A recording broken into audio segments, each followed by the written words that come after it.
네, 비시즌 외국인 선수 계약 1호가 터졌습니다. 그러니까 새로운 외국인 선수 계약 1호죠.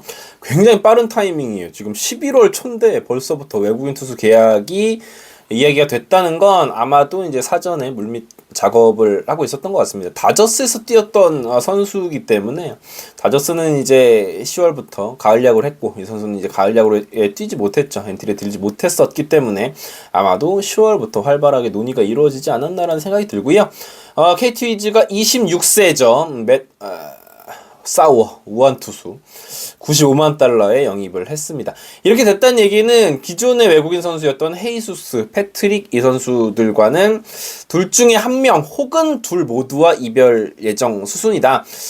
글쎄요, 패트릭 선수 같은 경우에는 시즌 중반에 와가지고 이 선수의 문제는 공은 좋았어요. 구위는 되게 좋은데 선발로 뛰기에는 이닝 소화가 조금 모자라고 그러다 보니까는 15경기 나왔는데 6경기는 구원 등판했단 말이죠.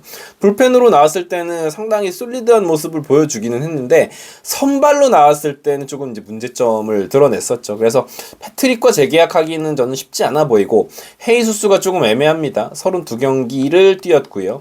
9승에 163.2이닝 두 시즌 연속으로 이제 첫 시즌에는 키움에서 뛰었고 두 번째 시즌은 이제 KT에서 뛰었는데 이닝 소화 능력은 보여줬어요. 또 좌투라는 이점이 있기도 하고 좌완치고는 굉장히 빠른 구속을 가지고 있지만 ERA는 3.96 사실은 조금 애매하죠. 이선발로 뛰기에도 기록적인 부분에서 조금 애매했던 헤이수스였기 때문에 제 예상에는 두 선수 모두 결별을 하지 않을까 싶어요. 그래서 일단 이 메사워를 영입을 했고 그 다음 2호 계약이 터지지 않을까라는 예상을 한번 해봅니다. 메사우어에 대해서 한번 알아보도록 하죠. 통산 메이저리그 기록은 24경기를 메이저리그에서 뛰었는데 이번 시즌에 10경기를 뛰었더라고요. 물론 이제 기록 자체가 좋지는 않습니다. 통산 2승 46이닝을 소화를 하면서 ERA는 6.85였습니다. 메이저리그에서 좋은 활약을 했는데 KBO 리그에 올 리는 없고 특이한 건 이제 다저스 소속이었다. 궁금하네요. 10경기면은 그래도 많이 뛰었으니까 우승 반지를 가져가는지 안 가져가는지는 궁금하기는 합니다. 그렇고 마이너리그에서의 기록이 중요하죠. 통산 마이너리그에서 128경기를 뛰었고요. 그중에 98경기 선발. 그러니까 마이너리그에서 100경기 가까이 선발로 나온 선수이기 때문에 이강철 감독은 아마 그런 생각을 많이 했을 것 같습니다. 패트릭을 좋은 구위라고 해서 데려오기는 했는데 선발로 많이 뛰었던 선수가 아니다 보니까 긴 이닝을 소화해주지를 못하더라. 그러니까 선발로 조금 많이 뛰었던 선수가 필요하다라는 심산이지 않았을까라는 생각이 들고요. 마이너리그에서 통산 27승이고요. 497이닝이죠. ERA는 4.62를 기록을 했습니다. 저는 이제 메이저리그 그리고 마이너리그에서 기록을 볼 때 가장 중요한 건 이제 투수들, 타자들 할 것 없이 볼삼비를 상당히 중요하게 여기는데 비슷하게 그 비율들이 오더라고요. 특이 케이스 아니면 탈삼진이 528개, 볼넷이 194개. 탈삼진은 불펜에서도 뛴 기록들이 있기 때문에 이닝과 탈삼진 비교했을 때 탈삼진이 이닝보다 많죠. 선발로만 뛰었을 때는 요 정도는 아니지만 그래도 트리플 A에서 요 정도 기록을 했다는 건 삼진 잡는 능력이 있다. 즉 구위가 나쁘지 않다라는 이야기가 될 테고 볼넷은 194개 요 지표거든요. 9이닝당 따지면 한 3.5개 정도의 볼넷 개수. 요거는 이번 시즌에도 비슷했고 커리어 내내 비슷한 걸로 봐서는 이 선수의 볼넷 내주는 비중이 적지는 않다. 그래서 이게 비약적으로 좋아지는 경우도 있어요. 작년에 미치 화이트 올 때 제가 미치 화이트는 제구가 근데 조금 안 좋더라라는 이야기를 했었는데 KBO 리그 와서 비약적으로 좋아졌었거든요. 이 선수에게도 아마 그런 부분을 기대하지 않을까라는 생각이 들고요. 직전 시즌 마이너리그에서의 기록 한번 살펴보면 17경기에 선발로 나섰고요. 83이닝 동안 ERA가 5.86이에요. ERA가 높죠. 근데 워낙에 이제 다저스 속해 있는 PCL이라는 리그 자체가 굉장히 타고 투저로 유명한 리그이기 때문에 그런 것들을 조금 감안을 해야겠죠. 탈삼진 비율도 아까 말씀드렸던 것처럼 이닝과 비교했을 때 크게 차이가 나지 않고 볼넷도 비슷한 비율이다. 그래서 볼넷을 아주 적게 내주는 제구가 아주 뛰어난 투수는 아닌 것 같습니다. 역시나 구위가 좋은 투수다라고 볼 수 있겠고요. 이번 시즌 기준 구종 구사를 한번 살펴보시면 구종이 예전에 KBO가 선호하던 구종들과는 이제는 많이 달라요. 예전에는 그냥 진짜로 공 빠른 선수들을 많이 선호를 싶다고 한다면 최근에는 다양한 페스티벌, 변형 페스티벌을 잘 구사하는 게 되게 중요합니다. 특히나 이제 폰세 같은 경우에 컷 페스티벌을 상당히 잘 던지면서 우투스임에도 불구하고 좌타자 상대 좋았죠. 뭐 컷 페스티벌로 땅볼을 유도하기도 했고, 물론 체인지업이 예술이었죠. 좌타자 상대는. 이 선수도 일단은 컷 페스티벌을 주로 구사해요.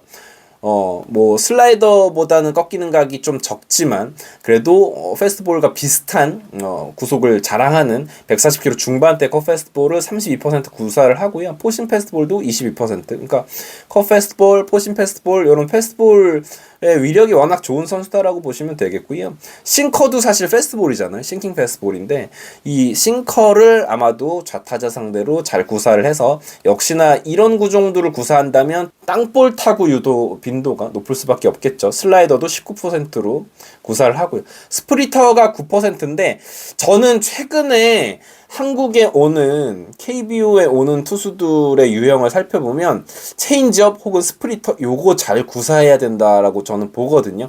이 선수가 어떨지는 좀 봐야 될 것 같습니다. 그냥 구사 비율로는 알 수 없고 이 구종들의 완성도가 상당히 중요해 보여요. 혹은 기깔나는 스위퍼가 있던가, 뭐 제임스 네일 같은, 후라도 같은 경우에, 폰세 같은 경우에 그 특유의 투심 체인지업성, 그러니까 바깥쪽으로 휘어나가는 반대 변화구가 워낙 뛰어나기 때문에 그런 선수들이 워낙 좋더라고요. 그래서 이 메사우어는 결국 이 스플리터가 어떨 것이냐, 싱커의 컨디션이 어떨 것이냐가 상당히 중요해 보입니다.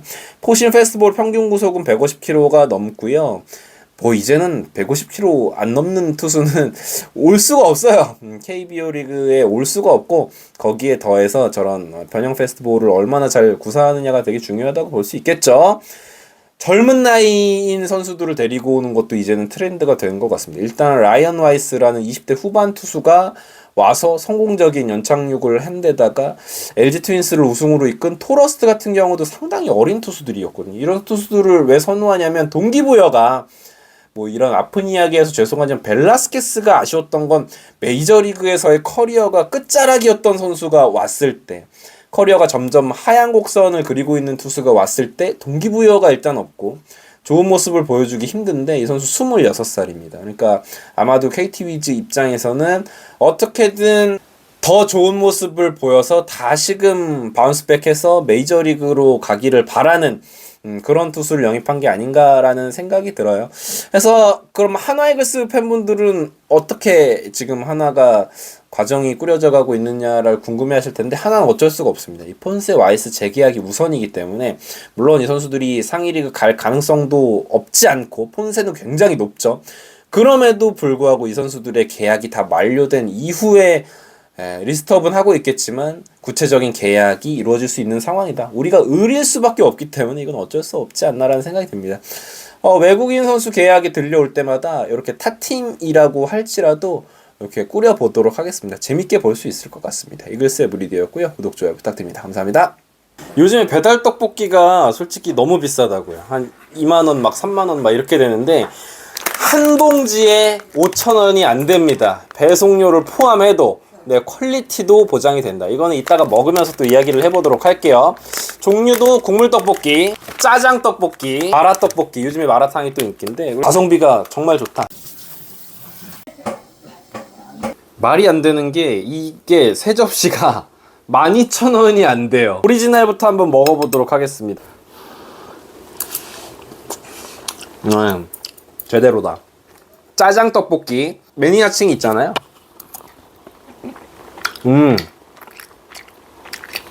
맛있다. 그리고 요즘 대세 마라맛. 저는 마라탕을 되게 좋아해가지고, 와, 저는 이게 대박인 게, 보통의 마라맛을 표방을 하면 흉내만 내거든요. 이 정통적인 마라맛이 딱 스며들어 있어요. 저는 그렇다 치는데, 그러면은 어른분들 입맛은 어떨지 60대 저희 장인어른 한번 모셔봤습니다. 아버님, 여기 오리지널 떡볶이 한번 먹어보도록 하겠습니다.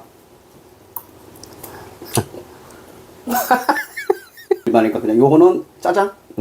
마라. 냄새가 확 납니다.